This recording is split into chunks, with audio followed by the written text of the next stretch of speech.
नेपाल राष्ट्र बैंकले जारी गरेको एकीकृत निर्देशन 2082 अनुसार बैंक तथा वित्तीय संस्थाहरूको संस्थापक शेयर नामसारी वा खरिद बिक्री वा हक हस्तान्तरण कसरी गर्ने भन्ने विषयमा चाहिँ अथवा त्यसमा चाहिँ के क्राइटेरियाहरू पुरा गर्नुपर्ने भन्ने विषयमा आज को श्रृङ्खलामा चर्चा गर्न गइरहेका छौँ है। अब यो चाहिँ इप्रा निर्देशन नम्बर 10/2082 भनेको निर्देशन नम्बर 10मा चाहिँ उल्लेख गरिएको छ, जसमा चाहिँ शीर्षक नै संस्थापक शेयर नामसारी वा खरिद बिक्री वा हक हस्तान्तरण सम्बन्धी व्यवस्था भनेको छ।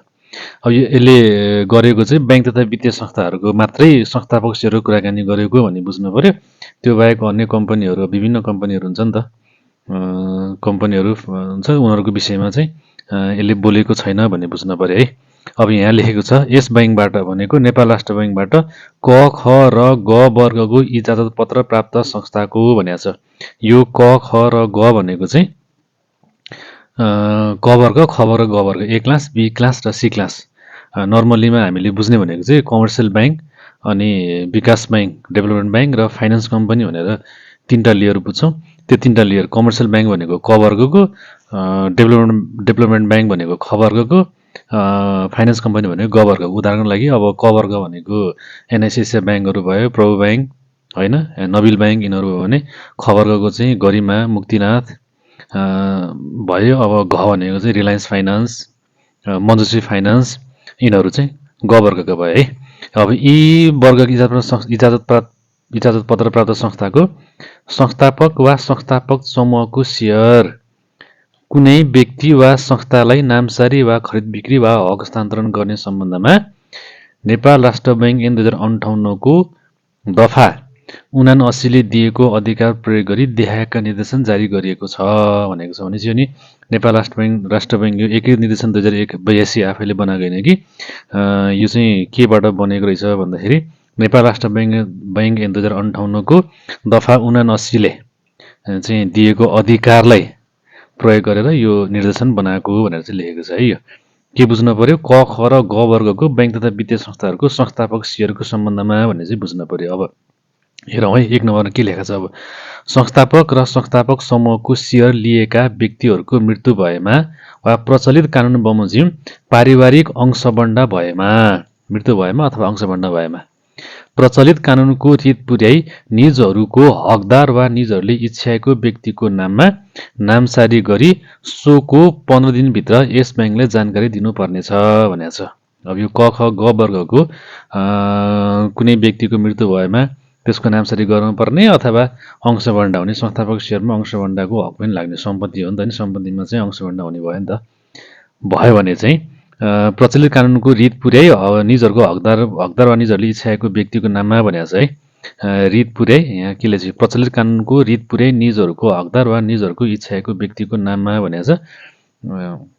हकदारको अथवा इच्छाएको व्यक्तिको भनेपछि अब अर्को एउटा चाहिँ इम्पोर्टेन्ट कुरा के बुझ्नु पर्यो भन्दा यो संस्थापक शेयर चाहिँ लिँदैछौँ, खरिद गर्दैछौँ भने चाहिँ त्यहाँ चाहिँ इच्छाएको व्यक्ति उल्लेख गर्नु चाहिँ मोस्ट इम्पोर्टेन्ट देखियो है। अब हामी कहाँ त इच्छाएको व्यक्तिको नाम लेखिसकेपछि त्यो नागरिकता, सागरिकता, फोटो आदि इत्यादि ल्याउनु पर्ने भएर झन्झट मानेर चाहिँ नराखौँ भन्ने हुन्छ। एकछिनको लागि सजिलो भयो, तर पछि आफू त मरेर गइहाल्यो भने पनि नि बाँच्नेहरूको लागि चाहिँ समस्या हुँदो रहेछ। त्यही भएर लेख्थ्यो भने सजिलो हुने रहेछ है। त्यस्तो कन्डिसनमा चाहिँ त्यस्तो व्यक्तिको नाममा नामसारी चाहिँ 15 दिनभित्र हुनु पर्यो है। सोको 15 दिनभित्र यस ब्याङ्कले जानकारी दिनुपर्नेछ भनेको चाहिँ नेपाल राष्ट्र ब्याङ्कले जानकारी दिनु पर्यो। कसले? क ख ग वर्गको बैंक तथा वित्तीय संस्थाहरूले। अब 2 नम्बर के लेखेको छ भन्दा संस्थापक तथा संस्थापक समूहको शेयर नामसारी वा बिक्री सम्बन्धमा। अब नामसारी अथवा बिक्री गर्दाखेरि के क्राइटेरिया पुरा गर्ने भनेर लेखेको छ है। यहाँ चाहिँ अब प्रचलित कानुनको अधीनमा रही संस्थापक तथा संस्थापक समूहको शेयर लिने व्यक्ति वा संस्थाले आफ्नो स्वामित्वमा रहेको शेयर देखाए बमोजिम रित पुर्याई नामसारी वा बिक्री गर्न सक्नेछन्। नामसारी पनि गर्न सक्यो, बिक्री पनि गर्न सक्यो है। अब के रित पुर्याउनु छ, रित है। रित पुर्याउनु के छ, अब क भन्छ इजाजत पत्र प्राप्त संस्थाले, नजिकै हो यहाँ, इजाजत पत्र प्राप्त संस्थाले चाहिँ क ख र ग वर्गको बैंक तथा वित्तीय संस्था भनेर सम्झिनु पर्यो है। इजाजत पत्र प्राप्त संस्थाले आफ्ना शेयर धनीको शेयर खरिद बिक्री वा नामसारी गर्नु पूर्व यस बैंकको स्वीकृति लिनुपर्नेछ भनेको छ। अब क ख ग वर्गको बैंक वित्तीय संस्थाले आफ्नो शेयर धनीहरूको शेयर खरिद बिक्री गर्दा कुन सेयर? संस्थापक सेयर। एउटा व्यक्तिबाट अर्को व्यक्तिमा बेच्दा वा एउटा व्यक्तिले अर्को व्यक्तिबाट किन्दा त्यो चाहिँ किनेर खरिद बिक्री गर्दा वा नामसारी गर्दा त्यो गर्नुभन्दा अगाडि चाहिँ यस बैङ्कको नेपाल राष्ट्र बैङ्कको स्वीकृति लिनुपर्नेछ। नेपाल राष्ट्र बैङ्कको स्वीकृति नलिकन चाहिँ संस्थापक सेयर खरिद बिक्री गर्न पाइएन भन्ने बुझ्न पर्यो। स्वीकृतिको लागि सञ्चालक समितिको सिफारिस सहित यस बैङ्कमा आवेदन गर्नुपर्नेछ। खरिद बिक्री वा नामसारी गर्नुभन्दा अगाडि सम्बन्धित बैङ्क वित्तीय संस्थाको सञ्चालक समितिको सिफारिस राखेर नेपाल राष्ट्र बैङ्कमा चाहिँ आवेदन दिनु पर्यो। अनि नेपाल राष्ट्र बैङ्कबाट स्वीकृति प्राप्त भएपछि बल्ल त्यसलाई खरिद बिक्री र नामसारी गर्न पर्यो है। अब ख नम्बर के भन्छ? खण्ड कमा भनेकै खण्ड कमा है, माथि लेखेअनुसार जुनसुकै व्यवस्था भए तापनि, त्यहाँ जे लेखेको भए तापनि संस्थापक सञ्चालक बीचमा संस्थापक अलिकति यहाँ फरक रहेछ। यहाँ अलिकति बुझ्नुपर्ने कुरो रहेछ है। अब के भन्छ? के भनेको छ? खण्ड कमा जुनसुकै व्यवस्था भए तापनि, माथिको खण्ड कमा चाहिँ नेपाल राष्ट्र बैङ्कको स्वीकृति लिएर मात्रै भनेर चाहिँ भनेको छ नि होइन। त्यो लेखेको भए तापनि त्यहाँ जेसुकै लेखेको होस् है। संस्थापक बीचमा भनेको एउटा सञ्चालक, त्यहाँ भएका संस्थापक भनेको प्रमोटर सेयरहरू चाहिँ जसले होल्डिङ गरेर बसेको छ, धेरै व्यक्तिहरू हुन्छन् होइन। तिनै व्यक्तिहरू बीचमा सेयर खरिद बिक्री भएमा प्रचलित कानुनको रित पुर्याई खरिद बिक्री गरी सोको जानकारी 5 दिनभित्र यस ब्याङ्कले दिनुपर्नेछ भनेले है। अब त्यहाँ संस्थापकहरूको एउटा धेरैजनाले चाहिँ, धेरै व्यक्तिहरूले अथवा संस्थाहरूले प्रमोटर सेयर चाहिँ लिएको हुन्छ। अब तिनै व्यक्तिहरू बीच, बाहिरी व्यक्ति होइन, तिनै व्यक्तिहरू बीच अथवा तिनै संस्थाहरू बीच खरिद बिक्री गर्ने हो भने चाहिँ यसले भन्छ नेपाल राष्ट्र बैङ्कले आवेदन दिइरहनु पनि परेन, स्वीकृति लिन पनि परेन, सिधै खरिद बिक्री गर्न पाइयो। तर खरिद बिक्री गरिसकेपछि चाहिँ 15 दिनभित्र चाहिँ नेपाल राष्ट्र बैङ्कले जानकारी चाहिँ गराउनु पर्यो। तर अब यहाँ तर है, चुक्ता पुँजीको 2% भन्दा बढी हुने गरी संस्थापक सेयर खरिद गर्न चाहेमा संस्थापक बीचमा सेयर खरिद बिक्री गर्न वा हकप्रद सेयरको हस्तान्तरण गर्न यस बैङ्कको स्वीकृति लिनुपर्नेछ। अर्कोले कुरो बिगारे फेरि यहाँ। अब त्यो जुन बैङ्क वित्तीय संस्थाको प्रमोटर सेयर चाहिँ संस्थापक बीच खरिद बिक्री गर्न खोजेको हो, त्यो खरिद बिक्री चाहिँ त्यही संस्थाको, त्यही बैङ्क वा वित्तीय संस्थाको चुक्ता पुँजीको 2% भन्दा बढी हुने गरी कारोबार हुँदैछ भने चाहिँ के गर्न पर्यो? बैङ्कको, नेपाल राष्ट्र बैङ्कको स्वीकृति लिएर मात्रै काम गर्न पर्यो। खण्ड ककै नियम चाहिँ लागू हुने भयो। 2% भन्दा बढीमा, 2% भन्दा कम छ भने चाहिँ संस्थापक बीच चाहिँ सिधै कारोबार गर्न पाइयो। अब ग नम्बर के भन्छ है?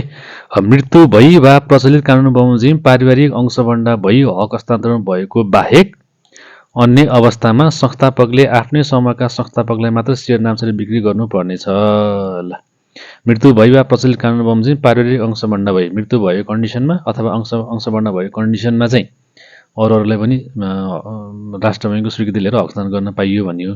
त्यो बाहेक अन्य अवस्थामा चाहिँ संस्थापकले आफ्नै समूहका संस्थापकलाई मात्र सेयर नामसारी वा बिक्री गर्नुपर्नेछ। संस्थापकभित्र मात्रै गर्न पाइयो, अरू बाहिरी मान्छेलाई खरिद बिक्री गर्न पाइएन। खण्ड घले के भन्छ है? खण्ड ग बमोजिम, अघि मृत्यु वा प्रचलित कानुन बमोजिम भन्ने विषयमा है। खण्ड ग बमोजिम संस्थापक समूहमा सेयर नामसारी वा बिक्री हुन नसक्ने अवस्था भएमा मात्र अन्य व्यक्ति वा संस्थालाई मात्र, यहाँ अलिकति भयो है, मात्र अन्य व्यक्ति वा संस्थालाई यस निर्देशनका अधीनमा रही सेयर नामसारी वा बिक्री गर्न सकिनेछ। के भने यसले? अब खण्ड ग बमोजिम अघि खण्ड ग अनुसार है, ग अनुसार चाहिँ गले के भनेको थियो भन्दाखेरि मृत्यु वा अंशभण्ड बाहेक अन्य अवस्थामा चाहिँ संस्थापक समूह संस्थापकलाई मात्रै नामसारी गर्न पाइन्छ, नामसारी वा बिक्री गर्न पाइन्छ। मृत्यु भएमा वा अंशभण्ड भएमा मात्रै संस्थापक बाहेक बाहिरी व्यक्ति वा संस्थालाई खरिद बिक्री गर्न पाइयो भनेर चाहिँ गले भनेको छ। अब त्यो खरिद बिक्री गर्दै गर्दा खरिद बिक्री भएन होइन, अब संस्थापकभित्रै बेच्न खोजेको बेच्न सकिएन, किन्ने मान्छे आएन भने के गर्ने त भन्दाखेरि त्यसको सल्युसन चाहिँ यो खण्ड गले बताइदियो। के भन्छ? खण्ड ग बमोजिम संस्थापक समूह सेयर नामसारी वा बिक्री हुन नसक्ने अवस्था भएमा, त्यो अनुसारले बिक्री हुन सकेन, संस्थाले किन सकेन भने अन्य व्यक्ति वा संस्थालाई यस निर्देशनको अधीनमा रही सेयर नामसारी वा बिक्री गर्न सकिनेछ। यस निर्देशनको अधीनमा रही अन्य व्यक्तिलाई पनि खरिद बिक्री गर्न पाइयो। अब यस निर्देशनले के भन्छ, अब त्यहाँ सूचना निकाल्न पर्ने होला, अक्सन गर्न पर्ने होला, ती चिजहरूलाई सम्बोधन गरेको छ, पछि आउँला है। यसरी संस्थापक समूहको सेयर नामसारी वा खरिद गरी लिने व्यक्ति वा संस्था संस्थापक समूहमा नै समावेश हुनेछन् भनेको छ। अब त्यो पहिलाको संस्थापक भन्दा बाहिरी व्यक्तिले चाहिँ नि यो खरिद बिक्री गर्यो, उसले लियो भने तिनीहरू फेरि के हुने भयो, संस्थापक समूहमा नै समावेश हुनेछन्। नयाँ आयो भने त्यसलाई पनि संस्थापक समूहभित्रै राख्न पर्यो है। अब ग नम्बरले के भन्छ, देखाएको अवस्था भएको कुनै पनि व्यक्ति वा संस्थालाई संस्थापकले आफ्नो स्वामित्व सेयर नामसारी वा बिक्री गर्न पाउने छैनन्। ल अब त्यो क ख ग घले जे लेखे पनि यो कन्डिसनमा चाहिँ तिनीहरूलाई नामसारी गर्नै पाइँदैन रे ल है, अथवा बिक्री गर्नै पाइँदैन रे। के भन्छ, कर्जा सूचना केन्द्रको कालो सूचीमा परि सो सूचीबाट फुका भएको मितिले कम्तीमा 3 वर्ष नपुगेको। ल अब कालो सूचीमा पर्न भएन भन्ने कुरो बुझ्नु पर्यो। यहाँबाट कालो सूचीमा पर्नु हो भने संस्थापक समूहको सेयर चाहिँ खरिद गर्न पाइएन। यदि कालो सूचीबाट हटिसकेको छ भने पनि नि 3 वर्ष चाहिँ कुर्न पर्यो, 3 वर्षपछि मात्रै खरिद गर्न पाइयो है। सम्बन्धित इजाजत पत्र प्राप्त संस्थाको आन्तरिक वा बाह्य लेखा परीक्षकमा नियुक्ति रहेको। ल इन्टर्नल एक्सटर्नल अडिटर चाहिँ हुनु भएन, त्यो बाहेक अरू व्यक्तिलाई मात्रै बिक्री नामसारी गर्न पाइयो। ओहो यहाँ धेरै लाग्यो। के भन्छ अर्कोले, सम्बन्धित इजाजत पत्र प्राप्त संस्थाको कानुनी वा अन्य सल्लाहकार पदमा बहाल भएको। बुझिहाल्नु भएको छ, यसलाई धेरै बोलिरहनु परेन है। सम्बन्धित इजाजत पत्र प्राप्त संस्थासँग कुनै किसिमको ठेक्कापट्टामा हिस्सेदार रहेको। ल ठेक्कापट्टा फेरि कस्तो ठेक्कापट्टा होला भन्ला होइन, अब त्यहाँ हुन्छ नि त, उनीहरूको पनि विभिन्न सरसामग्री किन्न पर्ने हुन्छ, उनीहरूले चाहिँ विभिन्न ठेक्कापट्टामा चाहिँ लगानी गरेको हुन्छ, त्योसँग चाहिँ आबद्ध भएको व्यक्ति वा संस्थालाई चाहिँ नि संस्थापक सेयर बिक्री गर्न पाइएन। प्रचलित कानुन बमोजिम कर चुक्ता नगरेको वा स्थायी करदाता लेखा नम्बर नियमित नगरेको। ल नियमित गर्न पर्यो है। अर्को के भन्छ 6 नम्बरले, कुनै इजाजत पत्र प्राप्त संस्थाको काम कारबाहीमा बेइमानी वा बदनियत गरेको कुरा अदालतबाट प्रमाणित भएको। यो भन्छ यसले भने होइन, इजाजत पत्र प्राप्त संस्थाको काम कारबाहीमा बेइमानी वा बदनियत गरेको कुरा अदालतबाट प्रमाणित भएको कन्डिसनमा पनि संस्थापक सेयर किन्न पाइएन अथवा त्यस्तो व्यक्तिलाई बिक्री गर्न पाइएन। धितोपत्र दलाल धितोपत्र दलाल, ओहो किन यस्तो आउँदो रहेछ, धेरै यताबाट चाहिँ गर्न पऱ्यो। यो लाइनले के हुन्छ, यो 7 नम्बर हेरौँ है, 7 नम्बर अलिकति गाह्रो भयो। धितोपत्र दलाल वा बजार निर्माता सहकारी संस्था। धितोपत्र दलाल भनेको चाहिँ अब ब्रोकर कम्पनीहरू भए होइन, त्यसको र सहकारी संस्था तोक्या चाहिँ सहकारी संस्थालाई पनि यो संस्थापक सेयर चाहिँ बिक्री गर्न पाइएन। अब अर्को 8 नम्बर जो सम्बन्धित इजाजत पत्र प्राप्त संस्थाबाट कर्जा लिएको वा वित्तीय स्वार्थ रहेको भन्न खोजेको। जुन बैंक वित्तीय संस्थाको संस्थापक सेयर खरिद गर्न खोजेको त्यही बैंक वित्तीय संस्थाबाट चाहिँ कर्जा लिएको वा वित्तीय स्वार्थ रहेको भने, कर्जै भनौँ न, कर्जा लिएको छ भने त्यस्तो व्यक्तिले पनि त्यही बैंक वित्तीय संस्थाको चाहिँ संस्थापक सेयर त्यस्तो व्यक्तिलाई बेच्न पाइएन। तर यस बैंकबाट भनेको नेपाल राष्ट्र बैंकबाट इजाजत पत्र प्राप्त घ वर्गका वित्तीय संस्थाहरूको हकमा यो प्रावधान लागू हुने छैन भनेको छ है। घ वर्ग भने चाहिँ घ वर्गमा लागू हुने छैन भन्न खोजे। त्यसले के भन्न खोज्यो भन्दाखेरि, जस्तो घ वर्ग भनेको माइक्रो फाइनेन्स लघु वित्त कम्पनीहरूलाई पनि बैंक वित्तीय संस्थाहरूले चाहिँ होलसेल लेन्डिङ गरेर हुन्छ नि त उनीहरूलाई होइन। डिप्राइभ सेक्टर भनेको होलसेल लेन्डिङ करोड करोडमा लगानी गरिराखेको हुन्छ। अब माथिको लाइनले के भन्छ, वित्तीय स्वार्थ कर्जा लिएको वा वित्तीय स्वार्थ रहेको भनेको छ, उसलाई चाहिँ संस्थापक सेयर बिक्री गर्न पाइएन भनेको छ। तर यदि घ वर्गको संस्थाले चाहिँ सम्बन्धित बैंक वित्तीय संस्थाको त्यो बैंक वित्तीय संस्थाको चाहिँ को संस्थापक सेयर खरिद गर्न खोजेको हो भने यो माथिको कर्जा लिएको वा वित्तीय स्वार्थ रहेको भन्ने चाहिँ प्रावधान चाहिँ लागू हुने छैन भनेको। उसले कर्जा लिएको छ भने पनि त्यही बैंक वित्तीय संस्थाको संस्थापक सेयर चाहिँ खरिद गर्न पाउँछ, उसलाई चाहिँ अथवा उसलाई बेच्न पाइन्छ भनेको चाहिँ है। यसरी बुझ्न पर्यो। ल भनेपछि घ वर्गको माइक्रो फाइनेन्सहरूले चाहिँ बैंक वित्तीय संस्थाको संस्थापक सेयर खरिद गर्दाखेरि कर्जा लिएको भए पनि नलिएको भए पनि उसले किन्न पाइयो, उसलाई बेच्न पाइयो।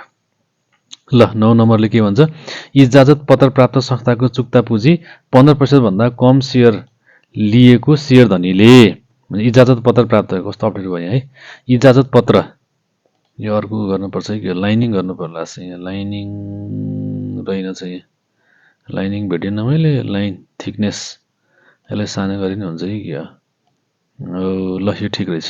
ल 9 के भन्छ इजाजत पत्र ल फेरि त्यस्तै भयो त यहाँ इजाजत पत्र प्राप्त संस्थाको चुक्ता पुँजीको 15% भन्दा कम सेयर लिएको सेयर धनीले थप सेयर नामसारी वा खरिद गरी लिँदा निजको स्वामित्वमा उक्त इजाजत पत्र प्राप्त संस्थाको चुक्ता पुँजीको 15% भन्दा बढी सेयर स्वामित्व हुने अवस्था भएको भनेको छ है भनेपछि अब के भन्यो इजाजत पत्र संस्थाको चुक्ता पुँजीको 15% भन्दा कम सेयर लिएको सेयर धनीले थप सेयर नामसारी वा खरिद गरी लिँदा निजको स्वामित्वमा उक्त इजाजत पत्र प्राप्त संस्थाको चुक्ता पुँजीको 15% भन्दा बढी सेयर स्वामित्व हुने अवस्था भएको भनेको संस्थापक सेयर चाहिँ 15% चुक्ता पुँजीको 15% भन्दा बढी लिन पाइएन भनेको अरे ल 15% भन्दा मुनि छ भने उसले थप खरिद गर्न पाइयो उसले थप खरिद गर्दै गरेको चाहिँ सेयरले चाहिँ उसँग भएको प्लस खरिद गरेको सेयर दुईटा जोड्दाखेरि जति हुन्छ उसँग सेयर त्यसले चाहिँ त्यो बैंक वित्तीय संस्थाको चुक्ता पुँजीको 15% भन्दा बढी हुन्छ भने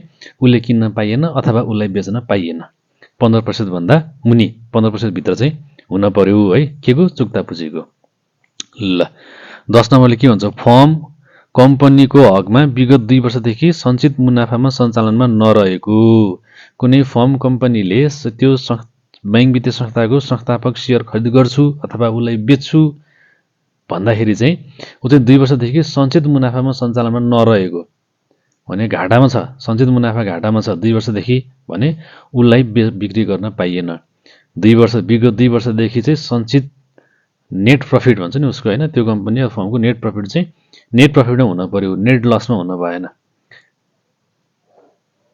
अब 11ले के भन्छ बैंक तथा वित्तीय संस्था सम्बन्धी ऐन 2073 को दफा 11 र 12 बमोजिम तोकिएको अवधि र शर्त पुरा नगरेको भनेको छ अब यो चाहिँ अर्को पार्टमा हेरौँला है बैंक तथा वित्तीय संस्था सम्बन्धी ऐन 2073 को दफा 11 र 12 बमोजिम तोकिएको अवधि र शर्त पुरा नगरेको भनेको छ अब यसमा के छ तोकिएको अवधि र कस्तो शर्त पुरा नगरेको त्यो चाहिँ अर्को पार्टमा हेरौँला अर्को 12 मा के भन्छ बैंक तथा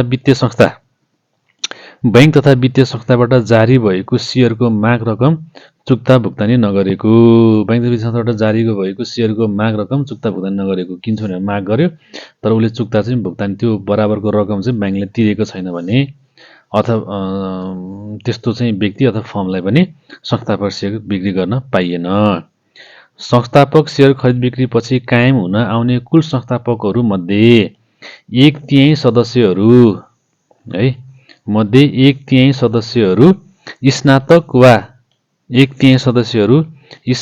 वा सो सरको योग्यता प्राप्त हुनुपर्नेमा सो अवस्था विद्यमान रहन नसक्ने देखिएको भनेको छ ल अब के भने यसले संस्थापक सेयर 13 नम्बरमै संस्थापक सेयर खरिद बिक्री पछि संस्थापक सेयर यसलाई अझै सानो बनाउनु पर्यो अनि मात्रै होला सर ल संस्थापक सेयर खरिद बिक्री पछि कायम हुन आउने कुल संस्थापकहरूमध्ये 1/3 सदस्यहरू स्नातक वा सो सरहको योग्यता प्राप्त हुनुपर्नेमा भनेछ भने यसले भन्नु खोजेको के भन्दाखेरि त्यो खरिद बिक्री गरिसकेपछि जति पनि त्यो बैंक वित्तीय संस्थाको संस्थापक सेयरहोल्डरहरू हुन आउँछ त्यसमध्येको 1/3 सदस्यहरू चाहिँ कम्तीमा स्नातक वा सो सरहको पढाइ लेखाइ उसको हुन पर्यो स्नातक भनेको ब्याचलर होइन त्यतिसम्म हुन पर्यो अब कुनै एउटा सेयर चाहिँ प्रमोटर सेयर चाहिँ बेच्दै गर्दा र अर्को जो व्यक्ति गर्दाखेरि त त्यो व्यक्ति त एक्जिट हुने भयो त्यहाँबाट हट्ने भयो भने संस्थापकसँगबाट हट्ने भयो अब अर्को व्यक्तिहरू चाहिँ आउने भयो संस्थापकमा हो त्यो अर्को व्यक्ति प्लस भइरहेको व्यक्ति जो बस्छ उनीहरू व्यक्ति जोड्दाखेरि चाहिँ त्यो सङ्ख्यामा चाहिँ त्यसको 1/3 सदस्य चाहिँ स्नातक तहभित्र चाहिँ तहमा चाहिँ नपर्ने भयो त्यो क्राइटेरिया मिट भएन भने त्यो व्यक्तिलाई फेरि चाहिँ त्यो संस्थापक सेयर बेच्न पाइएन उसलाई बेच्दै गर्दाखेरि यो 1/3बाट चाहिँ घट्न भएन कम्ती यति चाहिँ हुन पर्यो भन्ने कुरा बुझ्न पर्यो त्यस्तो कन्डिसन छ भने नि त्यस्तो व्यक्तिलाई चाहिँ संस्थापक सेयर बेच्न पाइएन है अब यस बैंकले समय इजाजतप्राप्त संस्थाको संस्थापक हुन तोकेको न्यूनतम योग्यता र अनुभव नभएको भनेको छ अब के तोक्छ उसले सर्कुलर जारी गर्ला के गरेर चाहिँ यो चाहिँ हुनपर्छ भनेर चाहिँ संस्थापक हुन लागि उसले योग्यताहरू क्राइटेरिया तोकेको हुन्छ त्यो पुरा भएको छैन भने त्यस्तो व्यक्तिले पनि संस्थापक सेयर चाहिँ बिक्री गर्न पाइएन यता लाइनबाट जानुपर्छ लाग्यो मलाई थिकनेस लाइन ल अब 15ले के भन्छ 15ले अब यस बैंकले तोकेको ढाँचा सहितको निवेदन पेश नगरेका र प्रचलित कानुनले अयोग्य ठहर गरेका। अब यो फेरि बडा गाह्रो हुँदो रहेछ यतापट्टि गर्नलाई, यतैपट्टि जानु पर्यो, यसमै जानु पर्यो, यसैमा जाउँ ल। 15 ले के भन्छ, यस बैंकले तोकेको ढाँचा सहितको निवेदन पेश नगरेका र प्रचलित कानुनले अयोग्य ठहर गरेका भनेको छ। यसलाई अब धेरै बोलिरहनु परेन हैन, यो बुझिहाल्नुहुन्छ। अब 6 नम्बरले के भन्छ, प्रहरी प्रतिवेदनमा आपराधिक पृष्ठभूमि क्रिमिनल रेकर्ड देखिएको व्यक्ति भए सजाय भुक्तान गरी सफाई पाएको 5 वर्ष व्यतीत भइ नसकेको। ल, प्रहरीबाट चाहिँ अपराधी ठहर गरेर उसले सजाय काटेको छ भने सजाय काटेको डेटबाट चाहिँ 5 वर्ष बितिसकेपछि मात्रै बितिसकेको व्यक्तिलाई मात्रै संस्थापक सेयर बिक्री गर्न पाइयो, त्योभन्दा अगाडि बिक्री गर्न पाइएन भने बुझ्नु पर्यो है। अब 6 नम्बरले के भन्छ, संस्थापक वा संस्थापक समूहको सेयर खरिद गर्ने। संस्थापक वा संस्थापक, ओहो कति गाह्रो भयो के। ल यति मात्रै हेरौँ। 6 नम्बर यहाँ संस्थापक वा संस्थापक समूहको सेयर खरिद गर्ने फर्म कम्पनीको सेयर स्वामित्व कुनै पनि किसिमले हस्तान्तरण गर्नु अघि सो फर्म तथा कम्पनीले यस बैंकबाट स्वीकृति लिनु पर्नेछ। नेपाल राष्ट्र यस बैंकबाट भनेको नेपाल राष्ट्र बैंकबाट स्वीकृति लिनु पर्नेछ है। नेपाल राष्ट्र स्वीकृति लिनु पर्यो भनेको संस्थापक वा संस्थापक समूहको सेयर खरिद गर्ने फर्म कम्पनीले कम्पनीको सेयर स्वामित्व कुनै पनि किसिमले हस्तान्तरण गर्नु अघि सो फर्मको लिनुपर्नेछ। इजाजत पत्र प्राप्त संस्थाको संस्थापक वा संस्थापक समूहको सेयर खरिद गर्ने कम्पनीको सेयर अर्को कुनै कम्पनीले खरिद गरेको भएमा त्यस्तो कम्पनीको सेयर पनि कुनै पनि स्वतन्त्र किसिमले हस्तान्तरण गर्नु अघि यस बैंकबाट स्वीकृति लिनुपर्नेछ भने कुनै फर्म कम्पनी भन्नु चाहिँ कुनै फर्म कम्पनीले जुन बैंक वित्तीय संस्थाको संस्थापक सेयर चाहिँ खरिद गरेको छ त्यो कम्पनीले हैन, त्यही त भने त्यो कम्पनीले सेयर खरिद कम्पनीले त्यो कम्पनीले आफ्नो खरिद गर्ने कम्पनीको है आफ्नो कम्पनीको सेयर चाहिँ अर्को कम्पनीले खरिद गरेको भएमा त्यस्तो कम्पनीको सेयर पनि कुनै किसिमको हस्तान्तरण गर्नु अघि है अब आफ्नो कम्पनीको है अब त्यो जुन बैंक वित्तीय संस्थाको सेयर किनेको छ त्यो सेयर हैन, त्यसको लागि त यिनै प्रावधान भइहाल्यो। उसले चाहिँ अब बैंक वित्तीय संस्थाको कम्पनीको सेयर किनेको छ भने आफ्नो सेयर चाहिँ अरूले बेच्दा अथवा खरिद गर्दाखेरि पनि नेपाल राष्ट्र बैंकबाट चाहिँ स्वीकृति लिनु पर्यो उसले पनि आफ्नो सेयरको आफ्नो संस्थापक सेयरको भन्ने बुझ्नु पर्यो। अब 6 नम्बर बैंक तथा वित्तीय संस्थाका संस्थापक अथवा संस्थापक समूहको सेयर खरिद गर्दा खरिदकर्ताले तोकिएको ढाँचामा बैंक वित्तीय संस्थामा संस्थापना एवं वित्तीय कारोबार गर्ने इजाजत पत्र सम्बन्धी नीतिगत एवं प्रक्रियागत व्यवस्था 2063 को संशोधित अनुसूची 3 को बुँदा नम्बर 16 को विवरण लगानी हुने रकमको आय स्रोत र सोको उपलब्धता सम्बन्धी अध्यावधिक विवरण अनिवार्य रूपमा पेश गर्नुपर्नेछ। आय स्रोत पेश गर्नुपर्ने भन्ने कुरा भयो यसले। सोको अभिलेख सम्बन्धित बैंक तथा वित्तीय संस्थाले अध्यावधि गरी राख्नु पर्ने तथा सो सम्बन्धित सम्पूर्ण अभिलेखको प्रतिलिपि यस बैंकको बैंक तथा वित्तीय संस्था नियमन विभागमा समेत पेश गर्नुपर्नेछ। जसले संस्थापक सेयर खरिद गर्दैछ उसको चाहिँ आय स्रोत चाहिँ यो 63 को संशोधित व्यवस्था 3 को बुँदा नम्बर 2 को विवरण अनुसारको चाहिँ बनाएर राख्नु पर्यो। सम्बन्धित बैंक वित्तीय संस्थाले पनि अध्यावधि राख्नु पर्यो र नेपाल राष्ट्र बैंकलाई पनि त्यसको विवरण पेश गर्नु पर्यो। कहाँ? वित्तीय संस्था नियमन विभागमा पेश गर्नु पर्यो। यस बैंकबाट इजाजत पत्र प्राप्त बैंक तथा वित्तीय संस्थामा संस्थापक सेयर धनी भई लगानी गर्दा बैंक तथा वित्तीय संस्थाबाट ऋण तथा सापट्टी लिई लगानी गर्न पाइने छैन। ल के भन्छ यसले? यो अलिक इम्पोर्टेन्ट कुरा जस्तो लागिरहेछ है मलाई, अलि बुझ्नै पर्ने कुरा। यस बैंकबाट इजाजत पत्र प्राप्त बैंक तथा वित्तीय संस्थामा संस्थापक सेयर धनी भई लगानी गर्दा बैंक तथा वित्तीय संस्थाबाट ऋण तथा सापट्टी लिई लगानी गर्न पाइने छैन। ल अघि आय स्रोतको कुराकानी आयो माथि। अब आय स्रोतमा चाहिँ कहाँबाट आयो पैसा त्यो सेयर किन्नलाई भन्दाखेरि मैले फलाना बैंकबाट ऋण लिएको भनेर पेश गर्न पाइएन। बैंक वित्तीय संस्थाबाट ऋण नलिएको भन्नु पर्यो। त्यहीँबाट चाहिँ बैंक वित्तीय संस्थाबाट ऋण लिएर अर्को बैंक वित्तीय संस्थाको चाहिँ संस्थापक सेयर खरिद गर्न पाइएन भनेर यसले भनेको है। ल म अर्को बैंकबाट चाहिँ ऋण लिन्छु अनि यो बैंकको अथवा यो वित्तीय संस्थाको यो डेभलपमेन्ट कमर्सियल बैंकको प्रमोटर सेयर खरिद गर्छु भनेर चाहिँ प्लान बनाउनु भएको छ भने त्यो प्लान रिजेक्ट, त्यसबाट गर्न पाइएन। ल यो संस्थापक सेयरको बारेमा आज भिडियो अलि लामो भइसक्यो। आज यतिमा टुङ्ग्यौँ। योभन्दा मुनि योको व्यवस्थाहरू अर्को पार्टमा चाहिँ डिस्कसन गरौँला। अब यो ज्ञान गुण कुराकानीहरू यो अलिकति महत्त्वपूर्ण कुराहरू नै छ। तपाईँहरूलाई को लागि यो चाहिँ मन परेको छ, राम्रो छ भने यो भिडियोलाई लाइक कमेन्ट सेयर सबै गरिदिनु होला। च्यानललाई सब्सक्राइब पनि गर्नु होला। अर्को भिडियो पनि इम्पोर्टेन्ट नै आउँछ हैन, त्यो हेर्दै जानुपर्ने हुन्छ। ल सब्सक्राइब गर्न, लाइक गर्न, कमेन्ट गर्न, रिकमेन्ड गर्न, सेयर गर्न चाहिँ नबिर्सिनु होला। धन्यवाद।